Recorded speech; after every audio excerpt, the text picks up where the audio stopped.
આણંદ અને વડોદરાને જોડતા મહીસાગર નદી પરના ગંભીરા બ્રિજનો એક ગાળો અચાનક તૂટી પડ્યો, જેમાં 22 લોકોના કરુણ મોત થયા અને એક યુવક હજુ લાપતા છે। દુર્ઘટનામાં એક ટેન્કર બ્રિજના ધ્વસ્ત ભાગ પર 27 દિવસ સુધી ફસાયેલું રહ્યું, જેને 5 ઓગસ્ટે સિંગાપોરથી બોલાવેલા એન્જિનિયરોની મદદથી સુરક્ષિત બહાર કાઢવામાં આવ્યું।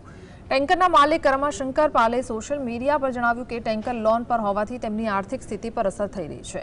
આની નોંધ લઈને આણંદના सांसद मितेश पटेले टेंकरना एक महीनाना बैंक ईएमआई तरीके 80,000 रूपियानो चेक रमाशंकर पालने आप्यो। पाले आ मदद बदल सांसद पटेलनो आभार व्यक्त कर्यो छे।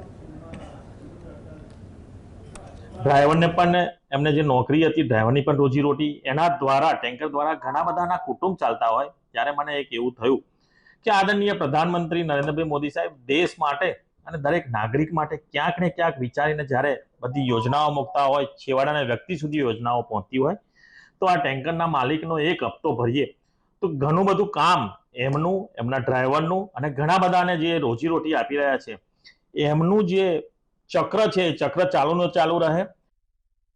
મારા પર ફોન આવ્યો કે હવે તમારે એક હપ્તો હું કંઈ સોશિયલ મીડિયા પરથી એને વાત મળી હશે અને સાંસદ સર જનહિતમાં કાર્ય કરે છે એટલે મને બોલાયું કે મારા 4 દિવસ પહેલા મારા એના ઉપર ફોન આવ્યો મારા ઉપર આવું છે તમારા એક હપ્તો હું કરીને આપીશ, હું રક્ષાબંધનમાં વડોદરા આવું પછી તમને કોલ કરીને બોલાવું। કાલે એમનો કોલ આવ્યો મારા ઉપર, તમે આવી જજો, હું આવું છે આજની દિવસ શું એટલે હું સવારે તેંકલેશ્વરથી આવું। આજે સાંસદ સર મને જે 80,000 રૂપિયાનું ચેક આપું મારે એક હપ્તો કરીને સાંસદ સરને ખૂબ ખૂબ આભાર।